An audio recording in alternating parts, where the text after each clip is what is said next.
Lily ஃபேமிலியில் இருக்க அனைவருக்கும் வணக்கம். இன்றைக்கி நம்ம பார்க்க இருக்க டிஷ் பார்த்திங்கன்னா இன்ஸ்டன்ட் ரசப்பொடி. அது செய்கிறது எப்படின்னு இப்போ பார்க்க போகிறோம். வாங்க வீடியோக்குள்ளே போகலாம். அதுக்கு ஒரு வடைச்சட்டியை நம்ம எடுத்து வச்சுருக்கோம்.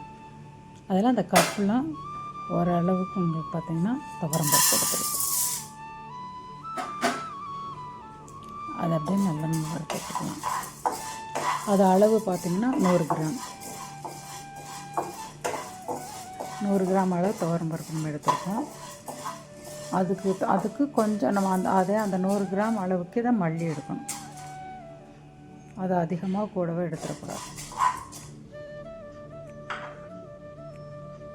அப்போ நல்லா நம்ம வறுத்துட்டு பாருங்கள், கலர் சேஞ்ச் ஆகும்.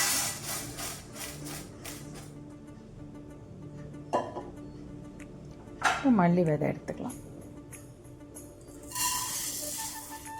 அது கொஞ்சம் வெயிட் கம்மியாக இருக்குனால நிறையா இருக்க மாதிரி தெரியுது நமக்கு. அது அப்படியே நான் வறுத்து விட்டுக்கணும்.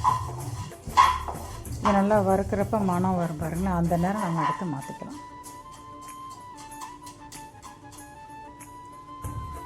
நல்லா அப்படியே கொஞ்சம் பொரியட்டும். பாருங்களேன், கலர் சேஞ்ச் ஆகிடுச்சு பாருங்கள்.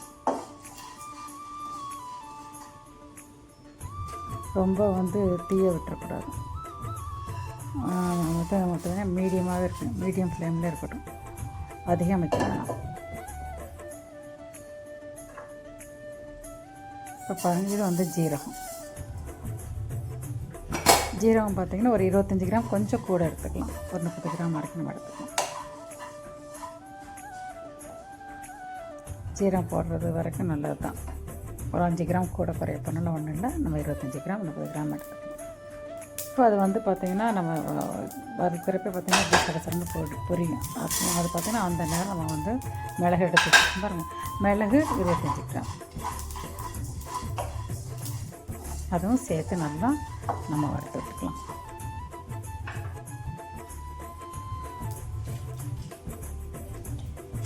அதிலே பார்த்திங்கன்னா வரமிளகாய் எடுத்து போட்டுக்கலாம்.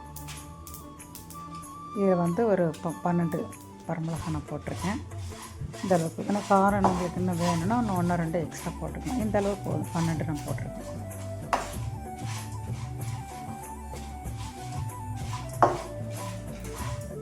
அப்படியே அதிலே பார்த்திங்கன்னா இந்த ஹீட்லேயே கொஞ்சம் வரமிளகா கொஞ்சம் கலர் சேஞ்ச் ஆகணும்னு நம்ம எடுத்துக்கலாம்.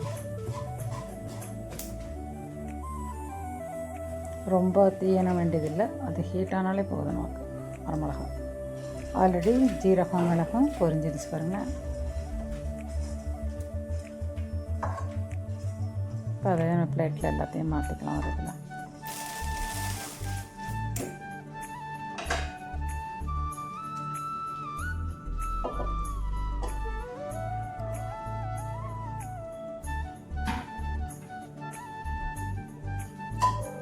ஒரு இதில் பெரிய எலுமிச்சம் அளவுக்கு புளி எடுத்து வச்சுக்கணும். அந்த புளியை நல்லா அதில் அந்த பாருங்களேன், அந்த நரம்பு மாதிரி இருப்பாங்களேன், அந்த நரம்பு மாதிரி இருக்குது, ஓடு விதையெல்லாம் இருந்துச்சுன்னா அதெல்லாம் நம்ம எடுத்துகிட்டு நீட்டாக அதை நம்ம பார்த்துட்டு போடணும்.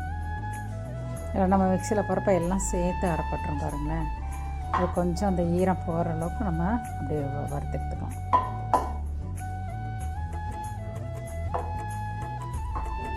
ஓரளவுக்கு அந்த ஈரம் அதில் இருக்கிறதெல்லாம் அந்த ஹீட்லேயே உங்களுக்கு இதாயிரும், ட்ரை ஆயிரும்.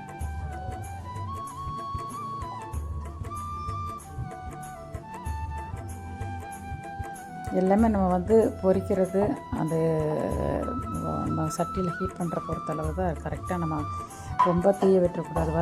வறுத்தது இதுவும் ரொம்ப பார்த்திங்கன்னா ஈரப்பசை இருந்துடக்கூடாது. இன்னும் கொஞ்ச நாளுக்கு நம்ம வச்சுக்கோம் பாருங்களேன். அதனால் அந்த ஈரப்பசை இருந்துச்சுன்னா சீக்கிரம் பூசம் பிடிச்ச மாதிரி ஆயிரும். அதனால தான் அது நல்லா ட்ரை ஆகணும். பூண்டு பாருங்கள், பூண்டு கொஞ்சம் நிறையாவே எடுத்துக்கலாம், நல்லா மணமாக இருக்கும். அதே மாதிரிலாம் நல்லா ஊற்றணும். பூண்டு தோலோடு இருக்கட்டும். இப்போ பெருங்காயம் போட்டுக்கலாம். நம்ம அந்த சின்ன பீஸாக இருக்குது பாருங்கள், அது 7 பீஸ் எடுத்துருக்கணும். அதை அப்படியே போட்டுக்கலாம். பவுடருங்கிறப்போ ஒரு ஸ்பூன் அளவுக்கு நம்ம போட்டுக்கலாம். அப்படியே நல்லா பூண்டு நல்லா அந்த தொலி கொஞ்சம் கலர் சேஞ்ச் இப்போ மாற்றிக்கலாம்.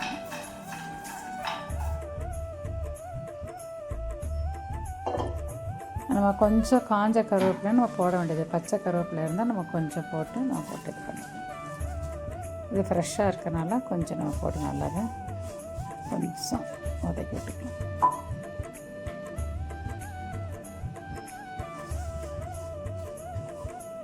அந்த ஒரு வருஷம் அந்த ஈரத்தன்மையெல்லாம் மாறிடும் உங்களுக்கு. சால்ட்டு இதிலே போட்டுக்கலாம். நம்ம தனியாக போடணும், நம்ம இதிலே சேர்த்து போட்டு இது பண்ணிக்கலாம்.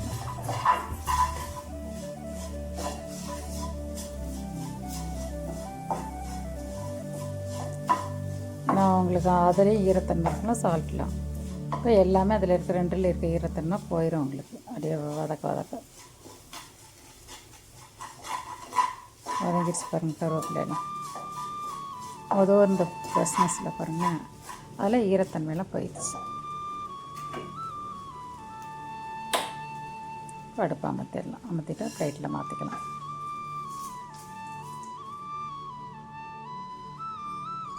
இப்போ எல்லாமே நம்ம இது நம்ம பொரிக்கணுமோ நல்லா பொரிச்சிட்டோம் எல்லாமே. இனி நம்ம வந்து அரைச்சிட்டு வர்றது தான் மிக்ஸியில். இதை அப்படியே நம்ம பொடி பண்ணிட்டு வந்துடலாம். பூண்டும் புளியும் நம்ம தனியாக போட்டுக்கலாம், மித்ததையெல்லாம் ஒன்றா போட்டுக்கலாம். இப்போ பாருங்கள் அரைச்சிட்டு வந்துட்டோம். இப்போ பூண்டு புளி போட்டோம் பாருங்களேன். அந்த புளியோட பூண்டு நம்ம ரெண்டும் சேர்த்து அரைக்கிறப்போ அந்த கொஞ்சம் அந்த பூண்டில் இருக்க ஈரத்தன்மை உள்ளுக்குள்ளே இருக்கும் பாருங்களேன், அது இந்த புளியோட சிறப்பாக கொஞ்சம் ஈரத்தன்மை கொஞ்சம் பீஸ் இருக்க மாதிரி அதை நம்ம என்ன மறுபடியும் வடச்சட்டியில் போட்டு அதை நம்ம என்ன செய்யலாம், நல்லா வதக்கலாம். அந்த ஈரத்தன்மை போனோன்னா கொஞ்சம் உங்களுக்கு ட்ரை ஆகட்டும். கொஞ்சம்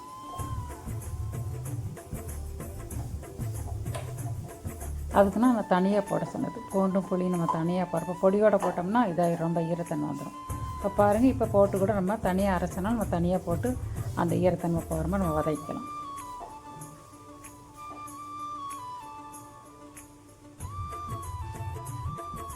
இது நல்லா இந்த ஈரத்தன்மை பாருங்களேன், நம்ம வதக்க கீழே அப்படி பிடிக்கும்.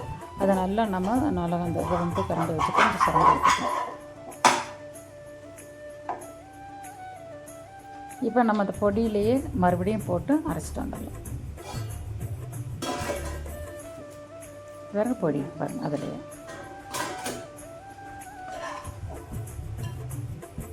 ரொம்ப நைஸ் பவுடர் மாதிரி இருக்கக்கூடாது. ஓரளவு கொஞ்சம் லைட்டாக குருணையாக இருக்கிற மாதிரி நம்ம அரைச்சா போதும். இது நம்ம அரைச்சிட்டோம். இதை பாருங்கள் அரைச்சிட்டு வந்துட்டோம். அதை கொஞ்சம் நம்ம ஆற விட்டுக்கணும். கொஞ்சம் நம்ம மிக்சியில் போடுறப்போ கொஞ்சம் ஹீட்டாக இருக்கும் பாருங்கன்னா, அதை நம்ம ஆற விட்டால் தான் நல்லாயிருக்கும். எடுத்து வச்சுக்கிறப்போ 4 படம் நல்லாயிருக்கும். எந்த ஒரு பொடி மிஷினில் நீங்கள் கொடுத்து வாங்கினாலும் சரி, வீட்டிலே நீங்கள் அரைச்சாலும் நல்லா அது பொடி வந்து ஆறணும். இந்த அரைச்ச தன்மையில் சூடாக இருக்கும், அந்த தன்மை மாறணும். அதை அப்படியே கொஞ்சம் நம்ம ஆற விட்டுக்கலாம். பாருங்கள், இந்த அளவுக்கு பரவரன்னு இருப்பாருங்களே, ரொம்ப நைஸாக இல்லாமல்.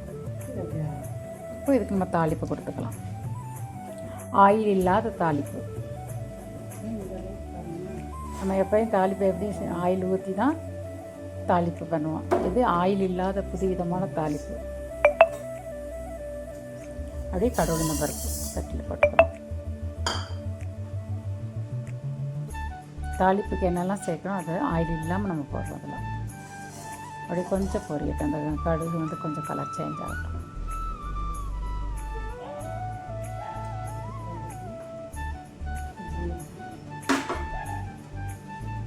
வெந்தயம் நம்ம போட்டுக்கலாம். அப்புறம்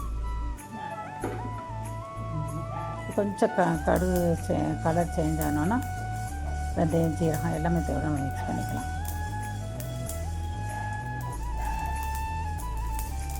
லைட்டான சிம்மில் இருக்கிறதுனால கொஞ்சம் லைட்டாக பொரியட்டும். இப்போ நம்ம ஜீரகம் போடுறோம்,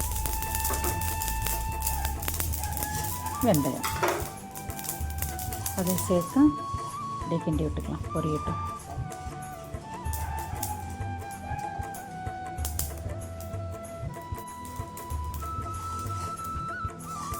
நல்லா பொரிஞ்சு வரட்டும்.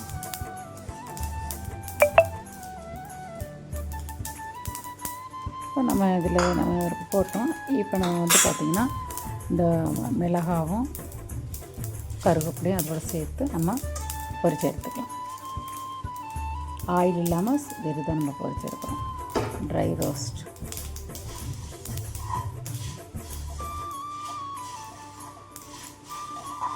கொஞ்சம் அந்த கருவேப்பிலை கொஞ்சம் வாடட்டும்.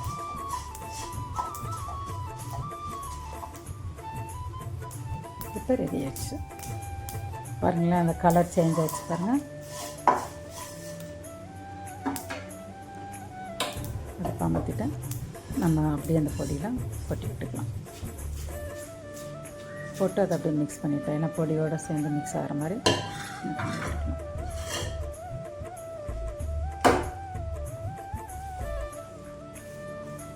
அது கொஞ்சம் ஆறட்டும். ரசப்பொடி ரெடி ஆயிடுச்சு. உங்களுக்கு இன்ஸ்டன்ட் ரசப்பொடி ரெடி. அவ்வளோதான், பொடி ரெடி ஆயிடுச்சு. இது ஒரு நம்ம பாக்ஸில் எடுத்து வச்சுக்கலாம். இப்போ இந்த மஞ்சத்தூள் போடலாம். அது நான் உங்களுக்கு ஆல்ரெடி மஞ்சத்தூள் போடலை பாருங்களேன். எதுக்கு போடலைன்னா அது உங்களுக்கு வந்து நம்ம போட்டு வதக்கிறப்ப என்ன பண்ணால் மஞ்சத்தூள் கலர் சேஞ்ச் ஆகிடும். அதனால தான் மஞ்சத்தூள் நம்ம லாஸ்ட்டு எல்லாம் ரெடியானதுக்கு பின்னாடி பாருங்களேன், தாளிப்புக்கு பின்னாடி கூட கொஞ்சம் மஞ்சத்தூள் போட்டு நம்ம அப்படியே அதோடு கலந்து விட்டுக்கணும். ஆல்ரெடி முன்னாடி போட்டோம்னா கலர் சேஞ்ச் ஆகிடும். அந்த மஞ்சள் கலர் ரசம் வந்து கலர் கிடைக்காது. அதனால் மஞ்சத்தூள் நம்ம போட்டு வதக்க வேண்டியதில்லை. எல்லாம் ரெடியானதுக்கு பின்னாடி கொஞ்சம் தூள் போட்டு அப்படியே நம்ம அப்படியே கலந்து வச்சுக்கலாம். அப்படியே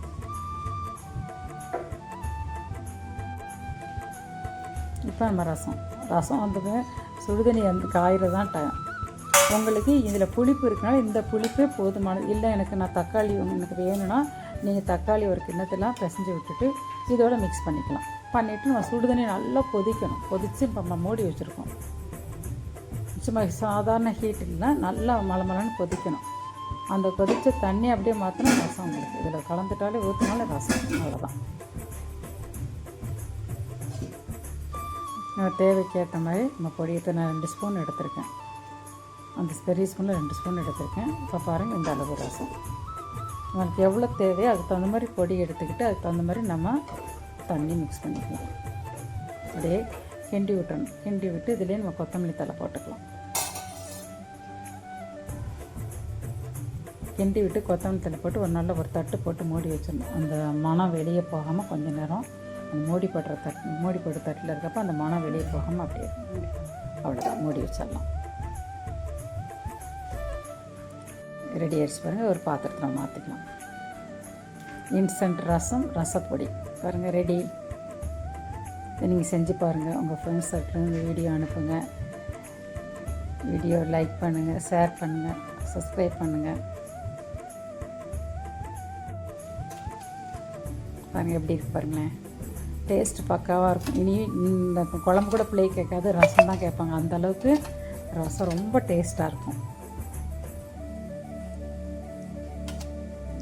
இவ்வளோ நேரம் நீங்கள் டிவி பார்த்துக்கிறதுக்கு தேங்க்யூ. அடுத்த வர நிகழ்ச்சியில் நம்ம பார்க்கலாம். அடுத்த ஒரு புதுவிதமான ரெசிபியோடு நான் வர்றேன்.